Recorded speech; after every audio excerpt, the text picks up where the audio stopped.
A History of Us, Book 2, Making 13 Colonies, Chapter 11, Indians versus Colonists. From the time of Columbus, the pattern was the same. The newcomers and the Indians would meet as friends and trade with each other. Then something would happen. Often an Indian was killed or sold into slavery, and the Indians would strike back. Sometimes they showed remarkable patience. Sometimes they were just waiting for the right moment. For the Native Americans were much like the New Americans, good and bad, fierce and gentle. Warriors on both sides went too far.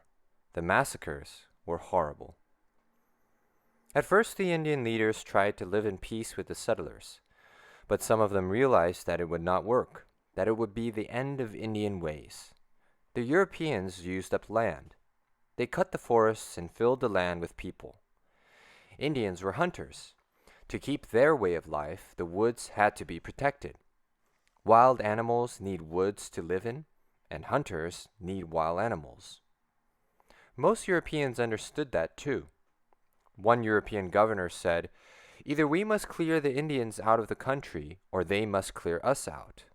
The members of the House of Burgess ordered 3 expeditions to drive out the Indians, quote unquote, in order that they have no chance to harvest their crops or rebuild their wigwams.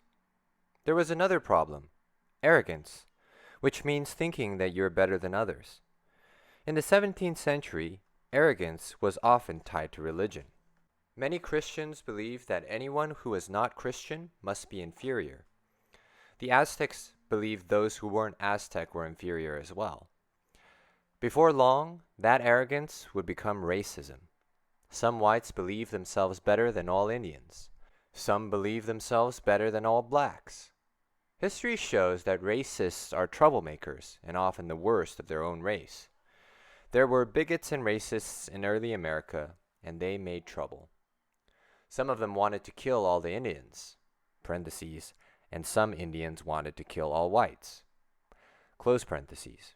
However, the real problem was the fight for control of land.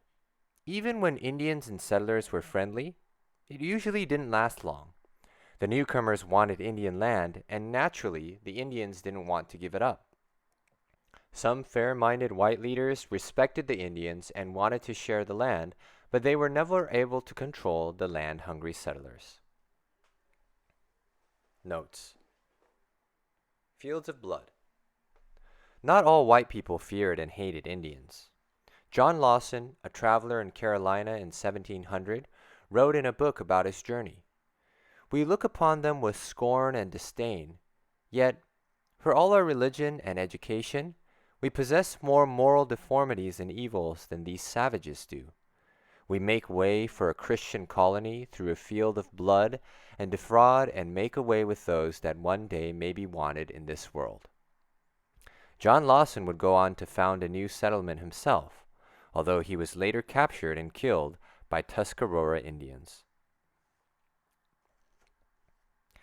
In 1737, the Delaware Indian chief Lapawinso signed an agreement that gave Pennsylvania colonists all the land they could cover on foot in a day and a half.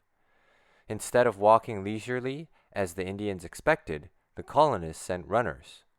Lapawinso was shocked and felt the Indians had been swindled.